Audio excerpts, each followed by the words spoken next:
Hi అండి. నేనైతే gas stove కొత్తది కొన్నానండి.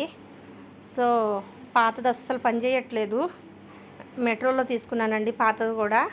సో అది 2.5 ఇయర్సే వచ్చింది. బట్ వాడు 5 ఇయర్స్ వారంటీ అన్నారు, రాలేదండి.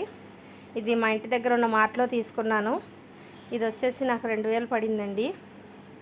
మరి 3 స్టవ్లు ఉన్నది తీసుకోకూడదు, అది ఇంట్లో మంచిది కాదు, అది ఇది అని చెప్పారు. బట్ నేను అట్లా అయితే ఏం లెక్క చేయలేదండి, ఆలోచించలేదు అలాంటి వాటి గురించి.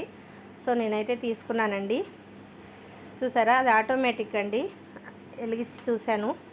సో ఎవరైనా కొత్త వస్తువు కొనుక్కున్నప్పుడు వాళ్ళు దేవుడి దగ్గర పెట్టుకుంటారు కదా. సో నేను కూడా అలాగైతే ప్రేయర్ చేసి స్టార్ట్ చేశానండి. మరి మా వీడియో నచ్చితే లైక్ చేయండి, మా ఛానల్ సబ్స్క్రైబ్ చేసుకొని సపోర్ట్ చేయండి. మరి చాలామంది చూస్తున్నారు, చాలా థ్యాంక్స్. బట్ సబ్స్క్రైబ్ చేసుకోవట్లేదు. Please subscribe my channel. ఇంకా మరిన్ని మంచి వీడియోస్ చేయడానికి నాకు కొంచెం మోటివ్ చేసిన వాళ్ళు అవుతారు. కనిపిస్తుంది కదా. మరి 3 పొయ్యిలు ఉండొచ్చా ఉండకూడదా, మీరేమంటారో కామెంట్ చేయండి. Thank you.